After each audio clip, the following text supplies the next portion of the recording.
Michael Jordan is 6-0 in the finals. And what is LeBron in the finals? Shaquille O'Neal isn't holding back anymore. He's tired of watching LeBron and Kevin Durant constantly disrespect MJ's legacy, and now he's calling them out publicly with the most devastating argument you've ever heard. But what happened next will blow your mind. The fear factor. You know what's truly fascinating about the NBA's never-ending greatest of all-time debate? It's not the statistics, the championships, or even those highlight reels that get replayed a million times over on social media. What's truly fascinating is when someone who has actually been in the trenches steps forward with their perspective. And when that someone happens to be a four-time NBA champion, a Hall of Famer, and one of the most dominant forces the sport has ever witnessed, well, perhaps we should all lean in a little closer. Shaquille O'Neal faced Michael Jordan in 21 total NBA games, including pivotal playoff series that shaped both their careers. This man averaged 25 points and 14.1 rebounds per game against Jordan, going toe-to-toe with the player considered the greatest to ever lace up sneakers. And when Shaq speaks on this particular topic, he doesn't mince words, he doesn't hedge his bets, and he certainly doesn't care if his opinions ruffle a few feathers. So, what exactly does Shaq believe when it comes to the eternal debate between Michael Jordan, LeBron James, and Kevin Durant? According to the big man himself, there really isn't much of a debate at all. In a 2024 episode of The Big Podcast, Shaq made what might be the most compelling argument in favor of Jordan's GOAT status, and it has nothing to do with rings, scoring titles, or finals MVPs. Instead, Shaq pointed to something far more intangible, something that can't be quantified in any stat sheet. He pointed to fear. Shaq openly admitted that he feared Michael Jordan, not intimidated, not respectful, terrified. Think about that for just a moment. Here we have one of the most physically imposing athletes in the history of professional sports, a man who stood 7'1" and weighed over 300 pounds in his prime, openly admitting he was terrified of Michael Jordan. And when you consider the source of this admission, it carries a weight that transcends any statistical comparison. If you're enjoying this breakdown of why Shaq believes Michael Jordan stands alone, make sure to hit that subscribe button and turn on notifications so you never miss our deep dives into basketball's greatest debates. January 16, 1993, Shaq's rookie year playing against the defending back-to-back champion Chicago Bulls became one of the defining moments of his early career. Jordan erupted for 64 points and 5 steals that night, but it was Shaq's 29 points and 24 rebounds that helped Orlando secure a 128-124 overtime victory. It was a glimpse of what young Shaquille O'Neal was capable of, but it was also a masterclass in what made Michael Jordan so terrifyingly brilliant. What truly cemented Shaq's belief in Jordan's unmatched greatness came decades later, in 2020, when The Last Dance documentary premiered and gave the world an unprecedented look into Jordan's mentality during those championship years. On the Dan Patrick Show, Shaq made his position crystal clear, stating that the documentary convinced him Michael Jordan will always be the GOAT, emphasizing Jordan's perfect 6-0 finals record and his unparalleled leadership qualities. Here's where Shaq's argument becomes particularly difficult to refute. Jordan's individual accolades surpass the combined totals of LeBron James and Kevin Durant in several critical categories. Jordan won 10 scoring titles. 10. LeBron James and Durant have won 5 combined. Jordan earned 9 all-defensive first-team selections. LeBron and Durant, 5 combined, with Durant having 0 to his name. In a 2024 survey of current NBA players, 46% voted Jordan as the GOAT, with LeBron trailing at 42%. Some might look at that narrowing gap and suggest the tide is turning, but consider this. The players who remember watching Jordan in his prime, who experienced that fear factor firsthand, are slowly aging out of the league. The younger generation never saw Jordan drop 63 on the Boston Celtics in the playoffs. They never witnessed him shrug his shoulders after hitting 6 three-pointers in the first half of an NBA Finals game. They only know the mythology, not the lived experience. Shaq knows. Shaq remembers. Shaq studied Jordan like a student studies a master. He watched how the referees treated him, how his teammates responded to him, how his opponents feared him, and he wanted all of it for himself. In a 2025 appearance on the Straight Game podcast, Shaq expressed his ongoing frustration with how the GOAT debate often skips from Michael Jordan directly to LeBron James without acknowledging Kobe Bryant's rightful place in the conversation. But even in his defense of Kobe, Shaq always circles back to the same conclusion. Michael Jordan sits at the top of the mountain, and everyone else is merely fighting for second place. Shaq's devastating critique of Kevin Durant. If Shaq's praise of Michael Jordan represents one side of the GOAT debate coin, then his criticism of Kevin Durant represents the other side in the most brutally honest fashion imaginable. And make no mistake, when Shaquille O'Neal sets his sights on dismantling someone's case for greatness, he does not hold back. He does not sugarcoat, and he certainly doesn't concern himself with hurt feelings or bruised egos. Kevin Durant, by virtually every measurable standard, is one of the greatest basketball players to ever grace an NBA court. The man has 2 championships, 2 Finals MVPs, 1 regular season MVP, and 4 scoring titles. His career averages of 27.3 points, 7.0 rebounds, and 4.4 assists per game are staggeringly impressive. His 7-foot frame, combined with guard-like handles, has made him one of the most unguardable scorers the sport has ever seen. And yet, according to Shaq, none of that matters when it comes to the GOAT conversation. Why? Because of one simple, devastating distinction that Shaq articulated in a 2024 interview that has since reverberated throughout the basketball world. You have to drive the bus. Kevin Durant is a great player, but he rode the bus. Those 8 words have become perhaps the most succinct and damaging critique of Durant's legacy in the entire GOAT discourse. And the worst part for Durant supporters? It's incredibly difficult to argue against when you examine the context in which his championships were won. July of 2016, Kevin Durant made the decision that would forever alter how his career would be perceived. After blowing a 3-1 series lead against the Golden State Warriors in the Western Conference Finals, Durant chose to join those very same Warriors, a team that had just won 73 games in the regular season, the most in NBA history. He was joining a squad that already featured Stephen Curry, Klay Thompson, and Draymond Green, 3 All-Stars who had already proven they could win a championship without him. They won back-to-back titles in 2017 and 2018, with Durant claiming Finals MVP honors both times. But in Shaq's eyes, those rings came with an asterisk the size of the Oracle Arena itself. Because Durant didn't build that team. Durant didn't have to overcome the adversity of leading a franchise to glory. Durant simply joined an already constructed super team and collected his hardware. Don't forget to subscribe and hit that notification bell if you want more no-holds-barred basketball analysis like this. Contrast that with how Shaq views the championship paths of Michael Jordan, LeBron James, and Kobe Bryant. Jordan had to overcome the Detroit Pistons' bad boys defense year after year before finally breaking through.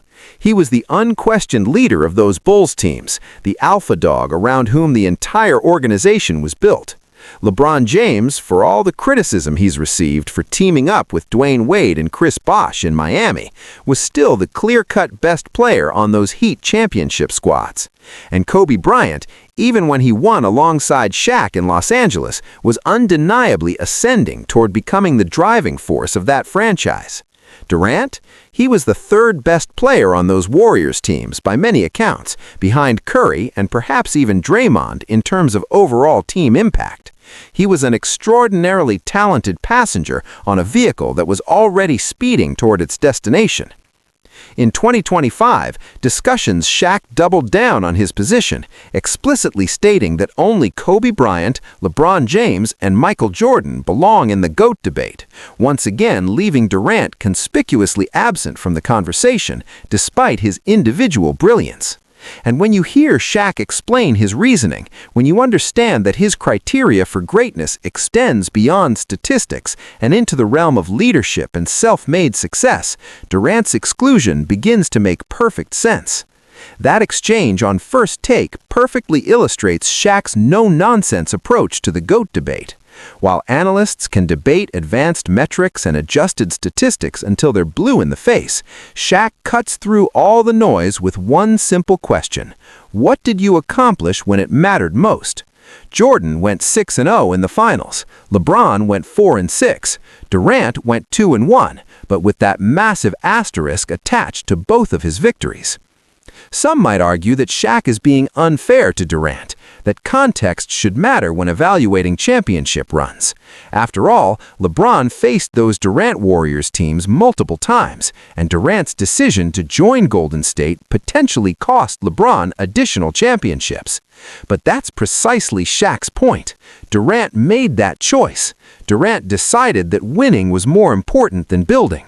Durant chose the path of least resistance, and in Shaq's book, that disqualifies him from the mountaintop of basketball immortality. Meanwhile, Shaq has even expanded the GOAT conversation to include Stephen Curry, the very player Durant joined in Golden State. In 2025, Shaq stated that Curry deserves to be in the GOAT conversation with MJ, LeBron James, and Kobe Bryant because of his transformative impact on the game. The irony is not lost on observers. Shaq is willing to include Curry, the player Durant supposedly joined to help, while excluding Durant himself because of how he joined Curry. It's a brutal assessment, but it's also a consistent one. Shaq values authenticity in championship pursuits. He values players who had to scratch and claw their way to the top, who had to overcome obstacles rather than join forces with the obstacle itself. And by that measure, Durant simply doesn't make the cut. Even LeBron admits it. Perhaps the most compelling evidence in support of Shaq's position comes not from his own words, but from the words of the man most often positioned as Jordan's primary challenger for the GOAT throne. Because if you truly want to understand why the debate over basketball's greatest player continues to tilt in Jordan's favor, you need look no further than LeBron James himself. Since entering the NBA as an 18-year-old prodigy in 2003, LeBron has been compared to Jordan at every turn. The expectations were astronomical, the pressure was immense, and through it all, LeBron has consistently, repeatedly, and emphatically expressed his admiration for the man he was supposedly destined to surpass. Their first meeting occurred in 2001, when LeBron was just 16 years old and already the most hyped high school basketball player in American history. When asked about that encounter, LeBron's description was nothing short of reverential. It was like meeting God for the first time. Think about the weight of those words. LeBron James, a player who would go on to become the all-time leading scorer in the NBA, who would win 4 championships and 4 finals MVPs, who would sustain excellence at the highest level for over 20 years, compared meeting Michael Jordan to meeting a deity. Not a legend, not a hero, God. In a 2023 interview, LeBron laid bare his complete idolization of Michael Jordan during his formative years. He didn't just watch Jordan. He didn't just admire Jordan. He copied everything Jordan did down to the smallest details of his attire. The fadeaway shots before he was ready, the leg sleeve folded down to show the red, the black and red shoes with white socks, the short shorts, everything. This wasn't a rival preparing to dethrone a champion. This was a disciple worshiping at the altar of his basketball messiah. And in 2009, LeBron took his admiration a step further, advocating publicly for the retirement of Jordan's number 23 across the entire NBA. If you see 23, you think about Michael Jordan. I feel like no NBA player should wear 23. In 2012, LeBron wished Jordan a happy birthday on Twitter with an unmistakable message. "Happy birthday to the person I idolized and wanted to be just like as a kid playing the game of basketball. Michael Jordan, the GOAT." There it is in LeBron's own words with his own hashtag, the GOAT. Not a GOAT, not one of the GOATs, the GOAT, singular, definitive, Michael Jordan. Now, LeBron's public stance has evolved over the years. After his historic 2016 championship victory over the 73-win Warriors, LeBron privately felt that performance solidified his status as the greatest of all time. But even as his confidence in his own legacy has grown, LeBron has maintained a respectful distance from directly claiming superiority over Jordan. In 2020, after winning his fourth championship with the Los Angeles Lakers, LeBron was asked once again about the GOAT debate. His response was telling. "Y'all can do the debates, y'all can figure that out.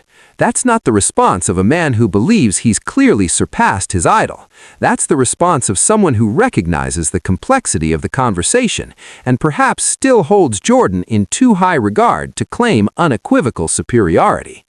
This brings us back to why Shaq's perspective carries so much weight. Shaq doesn't just believe Jordan is the GOAT because of statistics or championships. He believes it because he experienced it.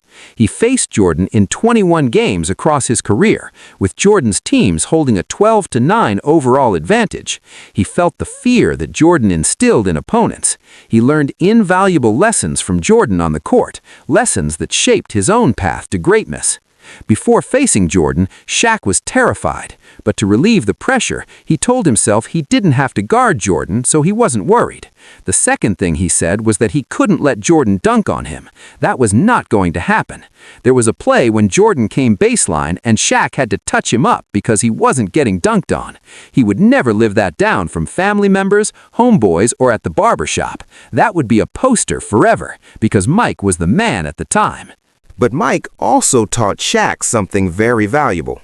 When Shaq went to help him up after the foul, Jordan said, "Don't ever help nobody up. Great foul. Don't do that. I don't need your help, but I'm coming back. Don't you worry." Mike was the guy who taught Shaq how to go to the next level. That story perfectly encapsulates Jordan's competitive mentality and why Shaq holds him in such reverence. Even after being knocked down by a hard foul, Jordan refused help getting up. He refused to show weakness, and he promised retribution. That's the fear factor Shaq talks about. That's what separated Michael Jordan from every player who came before and everyone who's come after.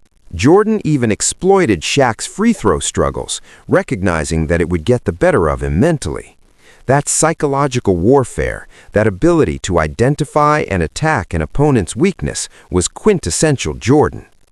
The 1995 Eastern Conference semifinals remains the only playoff series Jordan lost after returning from his first retirement, with Shaq's Magic defeating the Bulls 4-2.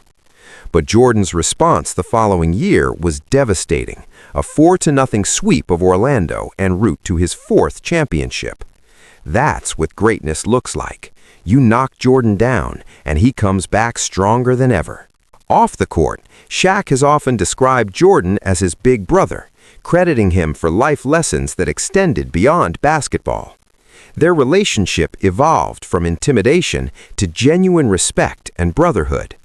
And perhaps that's why Shaq defends Jordan so fiercely in the GOAT debate. It's not just about basketball, it's personal. The final verdict. So, where does all of this leave us? With Shaq's fear factor argument resonating louder than any statistical comparison? With Durant's championships forever marked by his decision to join a 73-win team? With LeBron himself acknowledging in his own words that Michael Jordan was the GOAT he wanted to emulate? The debate will continue, as all great sports debates do. New generations will advocate for their heroes. Statistics will be cherry-picked to support various arguments. But when a Hall of Famer like Shaquille O'Neal, someone who lived through the Jordan era, who battled against him on the court, who learned from him as a mentor, declares that Michael Jordan will always be the greatest, it carries a weight that no amount of advanced analytics can counterbalance. What makes Shaq's position even more compelling is his remarkable humility within this conversation. Here is a man who won 3 consecutive Finals MVP awards, tying him with Michael Jordan for the longest such streak in NBA history. Here is a player who led the league in field goal percentage 10 times, a feat of dominance that speaks to his unparalleled efficiency in the paint. Here is an athlete so physically overwhelming that opposing teams literally invented a strategy, the infamous Hack-a-Shaq, specifically designed to neutralize his impact on the game. And yet, Shaq has never seriously campaigned for his own inclusion at the very top of the GOAT pyramid. Shaq's willingness to exclude himself from the Jordan-LeBron tier while simultaneously excluding Kevin Durant speaks volumes about his criteria for greatness. It's not about raw talent. Durant possesses as much pure scoring ability as anyone who has ever played the game. It's not about physical dominance. Shaq himself was perhaps the most physically dominant force in basketball history. It's about something deeper, something more fundamental to what it means to be the greatest. It's about building something from the ground up. It's about being the unquestioned leader of a championship organization. It's about driving the bus. The generational divide in this debate is undeniable. Younger fans who grew up watching LeBron dominate naturally gravitate toward him as their GOAT. Those who witnessed Durant's silky smooth scoring stroke and unprecedented versatility argue for his inclusion. But those who lived through the Jordan era, who felt the collective intake of breath whenever number 23 rose for a game-winning shot, understand something that statistics can never fully capture. They understand fear. They understand what it meant to face a competitor so ruthlessly determined that he would rather destroy you psychologically than merely defeat you on the scoreboard. They understand why even LeBron himself acknowledged in 2013 that his biggest obstacle was his fear of failure, contrasting himself with Jordan by saying, "MJ wasn't perfect, but I think the greatest thing about MJ was that he never was afraid to fail." That admission from LeBron might be the most telling statement in this entire debate. The man positioned as Jordan's greatest challenger, the player with the statistics and longevity to make a legitimate case for supremacy, openly acknowledging that Jordan possessed a psychological edge he himself lacked. Shaq sees it, LeBron admits it, and perhaps it's time for the rest of us to acknowledge it as well. The GOAT debate makes for entertaining television and engaging social media discourse. But when the people who actually competed at the highest level weigh in, their verdict is remarkably consistent. Michael Jordan stands alone. If you enjoyed this deep dive into why Shaq believes the GOAT debate is over, make sure you're subscribed and hit that notification bell so you don't miss our next video breaking down the most controversial takes in basketball history.